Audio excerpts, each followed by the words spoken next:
Kenapa? Karena temanya adalah mengenai dialog lintas agama. Tema yang sangat penting. Sangat penting bukan hanya bagi Jakarta, tapi juga bagi Indonesia.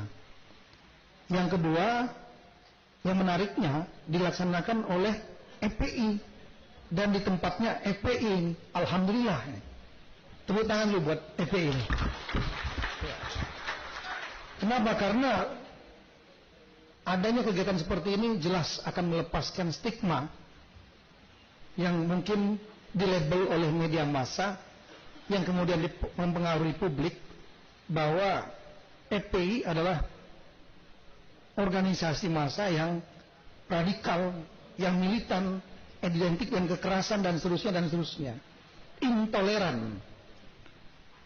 Tapi dalam kenyataannya saya paham, karena sudah lama dengan teman-teman FPI dan banyak bergaul, termasuk berdiskusi banyak sekali dengan imam besar, paham pemikiran beliau. Beliau sangat toleran sebetulnya, dan itu mewarnai FPI. FPI adalah ormas Islam yang sangat toleran kepada agama lain. Ya. Jadi ini menarik bagi kita dalam suasana yang katakanlah tidak perlu di gedung besar acaranya, tidak perlu diliput media massa besar, dihadiri mungkin kurang dari 500 orang di sini, tapi gemanya sangat besar sekali karena dilaksanakan oleh FPI. Ini gemanya bukan hanya di Jakarta, gemanya ini nasional.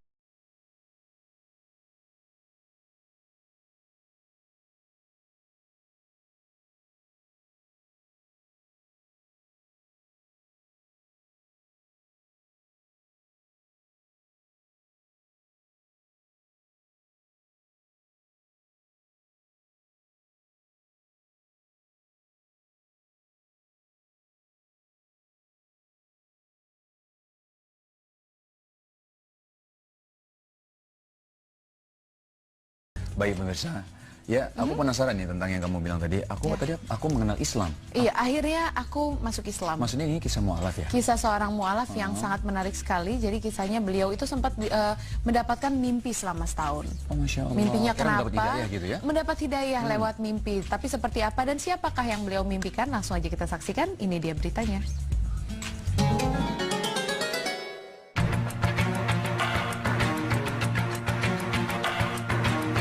Akhirnya, aku menjadi seorang Muslim. Pemirsa beriman, seperti yang kita tahu, hidayah atau petunjuk hanyalah milik Allah Subhanahu wa Ta'ala. Dan hidayah Allah yang sampai kepada hambanya bisa lewat berbagai macam jalan dan cara, terutama hidayah dalam pengetahuan Islam serta keyakinan pada kebenaran Islam. Tim Berita Islami masa kini berhasil mewawancarai seorang narasumber yang akhirnya mantap memutuskan untuk menjadi seorang Muslim. Seperti apa kisahnya? Berikut pemaparannya. Proses menjadi mu'alaf seorang pria berusia 57 tahun ini tidak dalam waktu yang singkat. Terlahir dengan agama non-Muslim yang dianutnya sejak lahir, pria bernama asli Damas Bambang Mulyono ini adalah sosok pria yang taat pada agamanya kala itu. Namun, meskipun begitu, Islam bukan suatu hal yang baru baginya. Saya mengenal Islam itu sejak masih kecil ya. Sejak masih kecil karena kakek saya juga Muslim dan ayah saya juga dulunya Muslim. Ya. Kemudian kalau kami pergi berlibur ke Magelang itu kumpul dengan saudara-saudara dari pihak ayah itu semuanya Muslim. Jadi kalau ada sholat maghrib, isya dan sebagainya itu ngikut gitu ya. Ya. Pria kelahiran Purwokerto 27 September 1958 ini memang hidup dengan sebagian keluarga yang beragama Islam.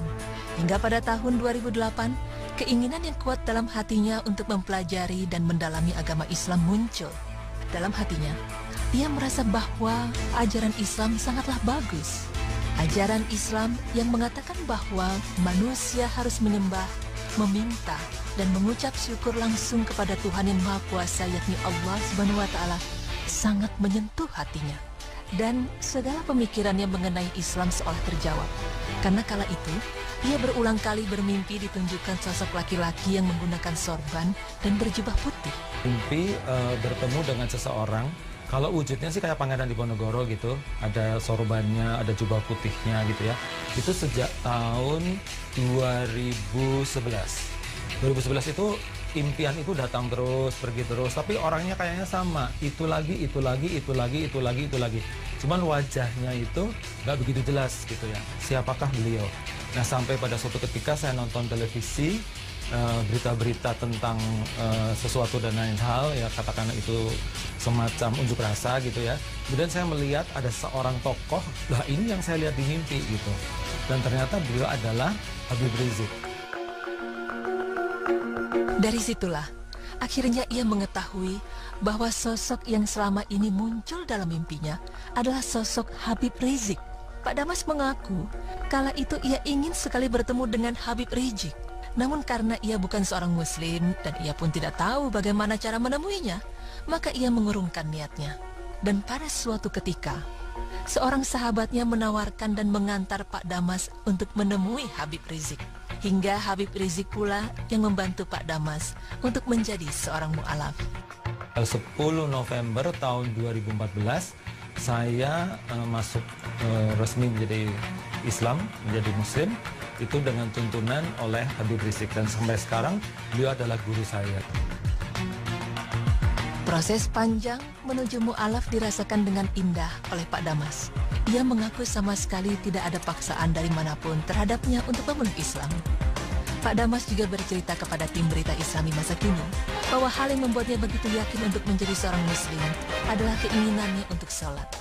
Ia juga merasa bahwa setiap kali mendengar azan, kepada tim berita Islami masa kini bahwa hal yang membuatnya begitu yakin untuk menjadi seorang muslim adalah keinginannya untuk sholat. Ia juga merasa bahwa setiap kali mendengar azan, ia selalu ingin berazan seperti para muazin.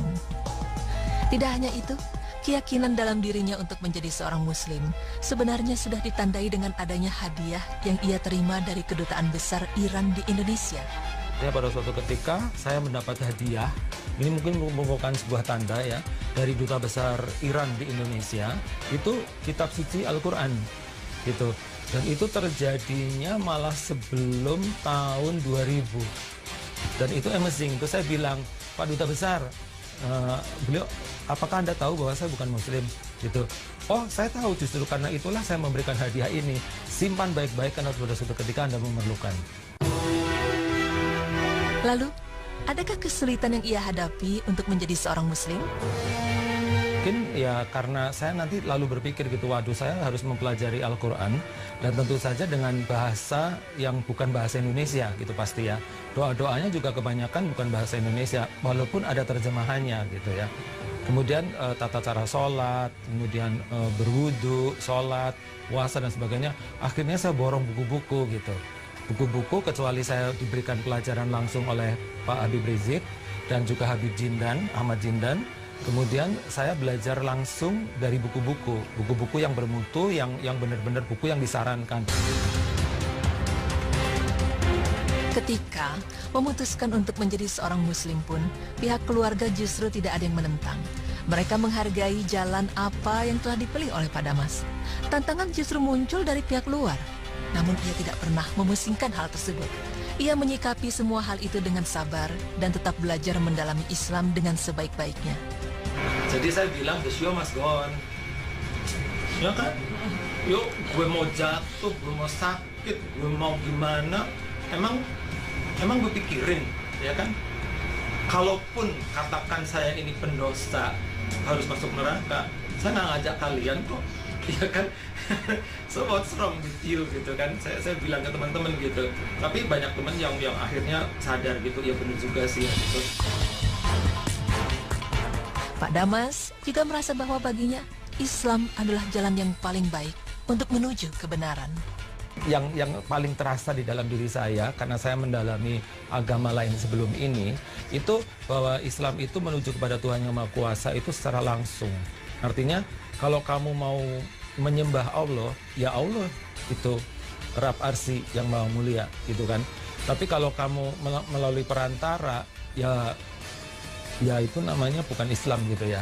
Ya kalau di agama lain kan suka ada perantaranya tuh, ada perantaranya ini, perantara itu untuk sampai kepada Tuhan Yang Maha Kuasa. Nah, manusia itu kan diberi akal dan budi, diberi akal yang sehat. Bisa langsung kok minta kepada Tuhan Yang Maha Kuasa, kenapa mesti lewat perantara, gitu kan. Nah, itulah yang membuat saya semakin yakin bahwa agama yang saya pilih sekarang itu agama yang paling mantap di dalam hati saya, gitu. Namun, meskipun sangat yakin dan percaya pada agama Islam, Pak Damas tidak pernah memaksa keluarga, terutama istri dan anaknya, untuk mengikuti langkahnya. Karena menurutnya menjadi seorang muslim tidak bisa dipaksakan. Meskipun dalam hati kecil ia ingin anak dan istrinya mengikuti langkahnya, ia hanya bisa bermunajat dan meminta kepada Allah agar Allah juga memberikan hidayah bagi keluarganya. Dan dengan agama Islam yang ia yakini ini, ia berharap dirinya dapat menjadi muslim yang baik dan selalu dapat melaksanakan sholat 5 waktu serta ibadah lainnya dengan sebaik-baiknya. Kalau kita menjalankan ibadah agama kita dengan baik, sholatnya nggak bolong-bolong, ya kan, zikirnya kuat, ya kan, itu kan pasti akan mempunyai pikiran yang lebih tenang, lebih kalem, perjalanan hidupnya itu lebih teratur. Nah, saya kepingin yang seperti itu untuk masa yang akan datang. Masya Allah, pemirsa beriman, itulah tadi kisah seorang pria dengan hidayah dari Allah Subhanahu wa Ta'ala, menjadi begitu yakin untuk memeluk agama Islam. Proses panjang yang dialaminya sebelum menjadi mu'alaf tidak melemahkan semangatnya untuk tetap mencari kebenaran dalam hatinya, hingga akhirnya ia begitu yakin untuk menjadi seorang muslim. Semoga kisah tadi dapat kita ambil hikmahnya dan dapat meningkatkan keimanan kita kepada Allah Subhanahu wa Ta'ala. Amin ya rabbal alamin.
Terima kasih kepada narasumber kita malam ini, karena tamu kita malam ini benar-benar sangat membahagiakan kita semua, karena tamu kita malam ini tidak kurang dari Habib Rizik, Ketua Front Pembela Islam. Sebelum kami mengundang Habib itu dan kami cerita kepada teman-teman kami, itu mereka semua terkagum-kagum. Dia bilang, hah, kok berani ngundang Habib Rizik? Enggak, kok berani? Enggak takut? Saya bilang, saya ngaku, sebetulnya takut juga.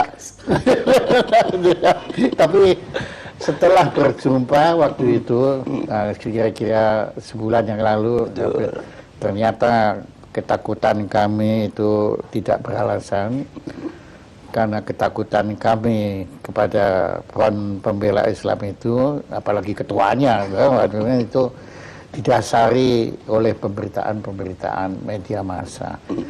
Dan justru kami mohon pencerahan dari Habib.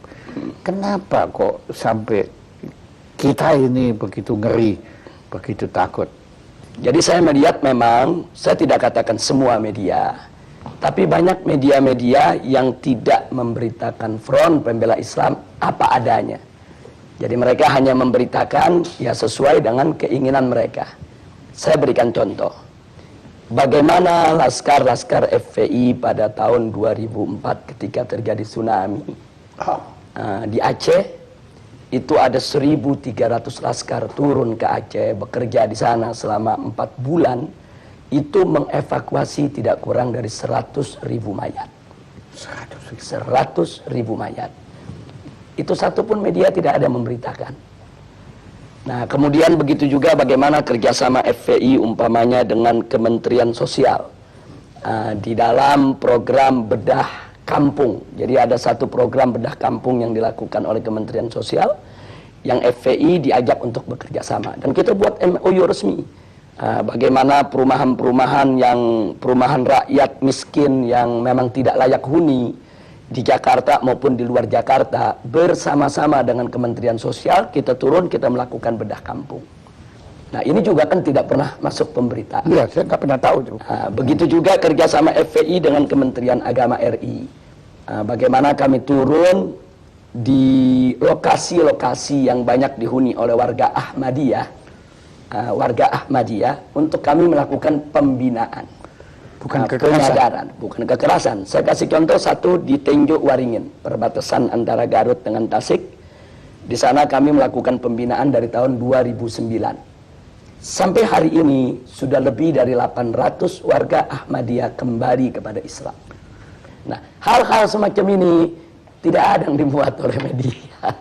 Jadi manakala ada suatu kejadian yang kebetulan katakanlah terjadi tindak kekerasan, nah kadang-kadang itu yang di blow up oleh media tanpa memberitakan tentang akar persoalannya. Nah, saya kasih contoh satu kejadian di tahun 2001. Itu ada kejadian di kota Jakarta ini, ada satu tempat pembinaan olahraga biliar yang dikelola oleh KONI pusat, tapi ternyata disalahgunakan oleh kelompok-kelompok masyarakat tertentu untuk ajang perjudian, penyebaran ekstasi, dan ajang prostitusi.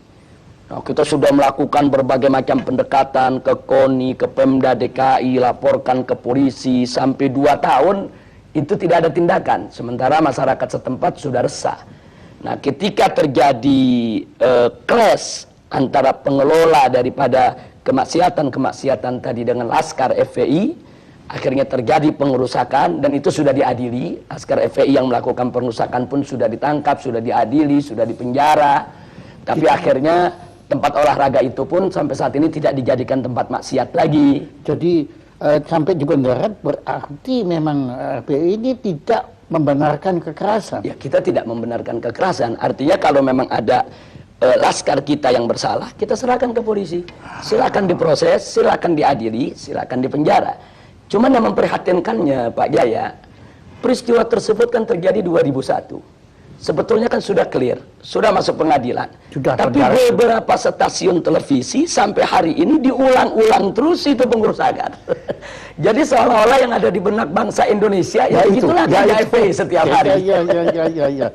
Dari segala pemberitaan yang sepihak itu, ya timbul juga kesan bahwa FPI ini sama sekali tidak punya toleransi beragama. Ya, itu kesannya. Ya.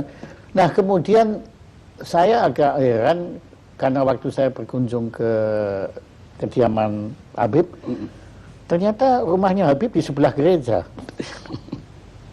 Dan saya dengar pendetanya sendiri yang ngomong waktu itu bahwa gereja itu dilindungi oleh Habib. Betul itu? Ya, jadi memang di Petamburan tempat saya tinggal ini ada beberapa gereja. Ada gereja Bethel dari kalangan Protestan, ada gereja Salvator dari kalangan Katolik, ada gereja Lemuel, ada gereja juga Immanuel, ada gereja juga HKBP. Nah, kelima gereja ini di Petamburan sampai hari ini semua bisa melakukan segala kegiatan ibadahnya dengan tenang tanpa ada gangguan sedikit pun dari masyarakat. Karena memang kelima gereja ini tidak pernah buat masalah dengan masyarakat. Artinya gereja-gereja mereka dibangun pertama dengan izin, Yang kedua, kegiatan-kegiatan mereka itu murni ibadah, bukan untuk mengganggu daripada ketenangan masyarakat. Sehingga sudah sekian puluh tahun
sore kan juga belajar sama ustadz-ustadz yang lain. Jadi dengan banyaknya ikut pengajian, nggak usah khawatir lah. Toh kamu belajar di situ kan belajar pengetahuan-pengetahuan umum. Iya. Saya pikir juga sekolah-sekolah Kristen yang manapun, dimanapun di Indonesia selama ini, kalau tidak ada pemaksaan kepada murid yang beragama lain untuk belajar agama yang tidak dianutnya, kan no problem. Iya. Nah, dalam ajaran Islam pun kita punya pilar-pilar toleransi, Pak Jaya. Yang pertama adalah sebagaimana Allah firmankan dalam Al-Quranul Karim, la ikraha fiddin, tidak ada paksaan dalam agama. Artinya setiap seorang muslim itu tidak boleh melakukan pemaksaan dalam bentuk apapun kepada orang lain untuk masuk ke dalam ajaran Islam. Nah, jadi ini ketentuan dakwah dalam Islam. Jadi nggak boleh ada orang dipaksa masuk Islam, dipaksa menjalankan syariat Islam. Itu nggak boleh. Nah, itu yang pertama. Jadi artinya la ikraha fiddin, tidak ada paksaan dalam agama. Ini merupakan pilar toleransi dalam ajaran Islam. Yang kedua, itu tidak boleh ada caci maki terhadap agama lain. Bahkan Allah ingatkan, nanti kalau kau hina mereka, nanti mereka akan menghina Allah. Nah, jadi kalau nggak mau dicubit, jangan nyubit, kan begitu. Nah, jadi ini pilar toleransi dalam ajaran Islam. Nah, terus yang ketiga ada lagi pilar toleransi yang lain, yaitu dalam urusan ibadah, lakum dinukum waliyadin. Kata di dalam Al-Quran ini Allah menyatakan kepada umat Islam untuk menyampaikan kepada orang-orang yang di luar Islam, lakum dinukum waliyadin. Bagi kalian agama kalian, bagi saya agama saya. Jadi agamamu, agamamu, agamaku, agamaku. Betul. Artinya karena itu Pak Jaya, dalam toleransi bagi umat Islam ini memang sudah harga mati. Jadi ya, aduh, ini kesan semua yang kita peroleh bukan seperti itu. Ya, yang ini kan penyesatan opini yang dilakukan oleh sejumlah media. Saya tidak katakan semua media, tapi ada media-media yang punya kepentingan. Yang salah kita sendiri kok kita tersesat itulah. Ya, itu dia. Kok ya, karena ya apa yang kita dengar, ya agama yang paling tidak toleran itu adalah agama Islam. Itu yang kita hari ini kita dengar dari Habib, ya bahwa ternyata ada 3 atau sebetulnya ada 10. Ada 10 pilar toleransi. Toleransi ada 10. Paling tidak ada 3, ini yang utama yang sudah saya utarakan tadi. Dalam ajaran Islam ini, kita menerima dengan sepenuh hati konsep pluralitas. Tapi kami menolak konsep pluralisme. Ada beda antara pluralitas dengan pluralisme. Nah, kalau pluralitas itu adalah kebinekaan, keragaman. Karena itu Islam diajarkan dengan pilar-pilar toleransi yang kita sebutkan tadi. pilar-pilar toleransi itu dalam rangka untuk kita bisa hidup dengan benar, dengan baik, dengan lurus dalam masyarakat yang plural tadi. Nah, ini kita sebut pluralitas. Nah, sedangkan pluralisme ini kan suatu isme, suatu paham yang meyakini bahwa semua agama sama, semua agama benar, semua agama pasti akan masuk surga, semua agama ini ajarannya tidak berbeda. Ini sebetulnya yang kami tolak. Nah, jadi begini, kenapa kami tolak? Bagi kami, biarkan setiap umat beragama meyakini agamanya yang paling benar. Itu hak dia. Dia bebas mengatakan agama saya yang paling benar, agama lain tidak benar. Tapi dia tidak boleh menghina agama lain. Seperti saya seorang muslim. Saya katakan, saya sebagai seorang muslim, saya beriman bahwa agama Islam adalah agama yang paling benar, selain Islam tidak benar. Itu keyakinan saya, dan saya punya hak untuk itu. Tapi saya tidak punya hak untuk menghina, untuk mencaci maki, untuk mencerca agama di luar Islam. Nah, begitu juga Pak Jaya sebagai seorang Kristiani punya hak. Selain Kristen tidak benar, itu hak Pak Jaya. Saya tidak boleh intervensi mengatakan Pak Jaya mesti ngaku Islam benar juga dong. Nggak boleh. Sebagaimana saya juga nggak boleh diintervensi, Habib harus mengakui agama di luar Islam itu benar. Nggak bisa, ini soal keyakinan. Tapi Pak Jaya tidak boleh menghina Islam. Saya tidak boleh menghina Kristen. Kalau menghina aja tidak boleh, apalagi mengganggu, kekerasan, apalagi membunuh, apalagi nggak boleh. Tapi apabila FPI ini melakukan kekerasan, itu tidak dibenarkan. Tidak dibenarkan. Jadi di dalam organisasi FPI ini ada prosedur standar. Yang pertama, kita menunggu laporan masuk. Nah, artinya ada laporan dari masyarakat bahwa di wilayah mereka itu katakan ada tempat perjudian, ada tempat pelacuran, harus ada laporan dari masyarakat.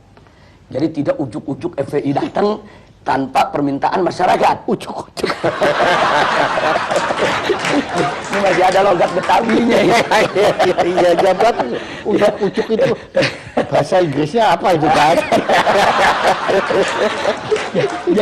Jadi kita mesti ada laporan dulu dari masyarakat. Nah, kalau masyarakat melapor, berarti kan di sini ada ketidaknyamanan dari masyarakat terhadap kemaksiatan tadi. Nah, kalau laporan sudah masuk, kami lakukan langkah investigasi. Oh, pakai ide investigasi. Ya, artinya kami periksa dulu laporan masyarakat itu benar atau tidak.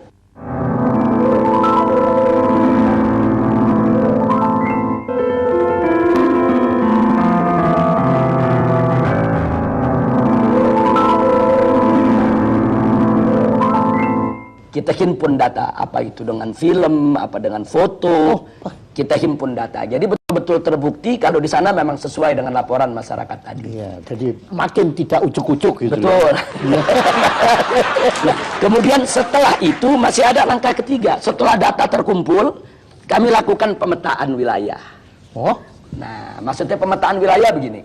Kalau mayoritas masyarakat di wilayah tersebut setuju dengan tempat maksiat tadi, mungkin ada anaknya yang bekerja di sana, mungkin ada warganya yang jadi tukang parkir di sana, itu diperhitungkan. Itu namanya pemetaan wilayah. Nah, andai kata masyarakat di sana masih mendukung tempat maksiat tadi, maka kami sebut wilayah dakwah. Kami harus kirim ustadz, kirim guru, kirim pendai, pendakwah untuk menyadarkan masyarakat kalau maksiat itu berbahaya bagi kehidupan mereka. Itu bisa setahun, bisa 2 tahun, bisa 3 tahun, bisa 5 tahun. Kesadaran masyarakat ini dan itu pernah terjadi. Dan memang sering, bukan pernah, sering terjadi. Makanya ada sejumlah tempat maksiat sampai hari ini tidak disentuh oleh FPI. Nah, orang yang tidak paham, mereka pikir, oh ini nyetor sama FPI. Kan begitu. Ya, tapi saya mau tanya nggak sampai hati. Bebas saja untuk ditanya. Ujuk-ujuk tanya. Jadi maksudnya kalau tempat tersebut, kalau warganya masih mendukung, kemudian kita melakukan satu aksi fisik lah katakan, itu kan akan jadi konflik horizontal antara FPI dengan masyarakat, Pak Jaya. Dan itu dihindari. Dan itu tidak boleh. Kalau setelah kami investigasi, ternyata masyarakat mayoritas memang nggak suka dengan maksiat tadi. Cuma mereka tidak tahu jalan bagaimana cara menutupnya. Mereka sudah lapor ke RT, ke RW, ke lurah, tapi tidak membuahkan hasil. Nah, ini kami sebut wilayah hisbah. Artinya dukungan masyarakat kan kita sudah dapat. Nah, tinggal bagaimana menuntun masyarakat tadi untuk menutup tempat maksiat tadi. Bagaimana cara kami tuntun? Kami bawa mereka ke tingkat yang lebih tinggi. Kami bawa ke camat, kami bawa ke gubernur, kami bawa ke DPRD untuk dialog. Kami ajak mereka untuk mendemo secara damai, kirim surat, kumpulkan tanda tangan masyarakat yang minta itu ditutup. Nah, manakala aparat sudah turun, tutup. Karena tekanan masyarakat begitu kuat, tugas FPI selesai. Makanya saya pernah dengar Habib bilang, kalau tidak ada maksiat, kan bilang diminta FPI bubarkan diri, dibubarkan. Iya. Habib bilang apa waktu ya, itu? jadi kalau maksiat itu sudah tidak ada di Republik ini, pemerintah menegakkan hukum secara benar, FPI bubar sendiri. Saya kasih contoh. Sekarang yang namanya judi kan ada undang-undang yang melarang. Iya, iya. Yang namanya pelacuran kan ada undang-undang yang melarang. Iya. Yang namanya minuman keras kan juga ada aturannya semuanya. Kalau ini semua ditegakkan oleh pemerintah dengan baik, dengan benar, berarti kan pelacuran tidak ada. Berarti kan perjudian tidak ada. Nah, kalau ini dilakukan dengan benar, FPI kehilangan kerjaan Pak Jaya. Itu kalau kami boleh tahu, itu kasusnya apa yang Habib sampai masuk penjara itu? Yang di penjara itu pertama waktu tahun 2003. Oh, yang pertama? Ya, 2003 itu sebetulnya simpel saja. Saya diundang dialog macam ini di sebuah stasiun televisi. Oh iya. Kita berdebat dengan salah seorang perwira televisi. Nah, kemudian di dalam debat tersebut pihak kepolisian itu mengatakan di Jakarta ini tidak ada tempat judi. Tapi saya mengatakan ada tempat judi, Anda jangan bohong. Saya bawa daftar alamat-alamatnya. Ini loh alamatnya, saya bilang, tempat anu alamat sekian, tempat anu alamat sekian, tempat anu alamat sekian, dan seterusnya. Kesimpulannya, dalam forum itu polisi ini terdesak. Besoknya saya dilaporkan penghinaan terhadap pemerintah. Akhirnya saya masuk penjara 7 bulan. Nah, jadi itu yang jadi persoalan. Makanya kadang-kadang saya sekarang bercanda kalau diundang dialog oleh polisi, ini jangan kalah ngomong ditangkap lagi. Ya. Kalau kita dialog kemudian orang kalah ngomong kita dituntut kan repot Pak Jaya. Iya, untungnya saya bukan polisi ya. Itu tahun 2003. Itu pertama. Ya, tapi kalau waktu tahun 2000. Tapi hikmahnya Anda menulis ini ya, ya, betul. Nah, adapun pada tahun 2008 itu terkait dengan peristiwa insiden Monas. Nah, karena di insiden Monas itu kan ada kejadian Laskar Islam, itu kesatuan daripada berbagai macam ormas, terjadi bentrok. Ya, itu dengan komponen masyarakat yang ingin memperjuangkan untuk membela atau menolak Kepres pembubaran Ahmadiyah. Sebetulnya itu tidak perlu terjadi, cuman karena ada orasi-orasi dari kelompok mereka ini yang yang provokatif dengan mengatakan Laskar Islam ini dengan kata-kata yang nggak bagus lah, tidak layak untuk saya ungkapkan di sini. Akhirnya laskar-laskar terprovokasi nyerang mereka. Nah, tapi karena di antara mereka ada FPI, yang kena FPI, kita, yang kena biangnya Pak Jaya. Dan ada yang ujuk-ujuk masuk penjara. Ujuk-ujuk akhirnya masuk penjara. Pada saat kita ditangkap, polisi pun ditanya, ini Habib Rizik ditangkap pasalnya apa? Oh, nanti pasalnya lagi dicari dulu. Kalau itu pejabatnya ujuk-ujuk itu. Tapi nggak apa-apa, itu semua ada hikmahnya. Anda terima itu dengan... Oh ya, itu resiko perjuangan, kita terima tanpa dendam, dan saya ambil hikmahnya. Tanpa dendam? Tanpa dendam. Nah, alhamdulillah. Nah, terima kasih Habib. Ya, ini suatu pencerahan, satu pelajaran, pengalaman, masukan informasi bagi kita semua untuk lebih bisa memahami makna perjuangan FPI yang sebenarnya. Ya, dan moga-moga juga siaran talk show yang sederhana ini ya itu bisa didengar juga oleh pemirsa-pemirsa sebanyak mungkin supaya mereka pun atau kami ya, saya beratasnya mereka juga bisa memahami. Dan kita bukan lagi takut, bukan lagi curiga, bukan lagi benci pada FPI, tapi kita mungkin bisa bersama-sama FPI untuk memerangi maksiat di angkara murka di negara kita tercinta. Gitu. Dan Terima kasih. saya juga ucapkan terima kasih baik atas nama pribadi maupun atas nama FPI kepada Pak Jaya maupun forum talkshow-nya ini yang luar biasa. Kita juga di luar dugaan bisa diundang, bisa diberi kesempatan bicara dengan leluasa, dengan bebas. Dan di sini juga saya ingin menyatakan sebelum kita berpisah, FPI ini kan bukan malaikat. FPI ini kan juga tidak boleh mengklaim kalau dirinya suci. Wow. Di dalam FPI kan juga ada oknum-oknum yang tidak baik juga. Nah, karena itu saya juga minta bantuan masyarakat. Manakala masyarakat mendapatkan ada oknum-oknum FPI yang tidak bagus akhlaknya, tidak bagus moralnya, dan memang melakukan hal-hal yang tidak patut di wilayahnya, tolong laporkan kepada kami. Kami akan ambil tindakan tegas. Bahkan kalau ada cabang-cabang FPI yang coba-coba melakukan suatu kegiatan melanggar daripada prosedur yang saya sebutkan tadi, kita tidak segan-segan. Cabang itu kita bekukan dan kita bubarkan. Nah, jadi kita tidak mengklaim kalau FPI ini tidak punya salah. Tidak. Saya pun sebagai pimpinannya mungkin terkadang juga bahkan sering juga melakukan kesalahan. Apa itu kesalahan dalam mengambil keputusan, kesalahan di dalam berucap, kesalahan dalam bertindak. Nah, karena itu mari kita saling menasehati, saling memperingati, saling memperbaiki satu sama lainnya. Sekali lagi terima kasih buat Pak Jaya dan semuanya. Terima kasih banyak. Alhamdulillah.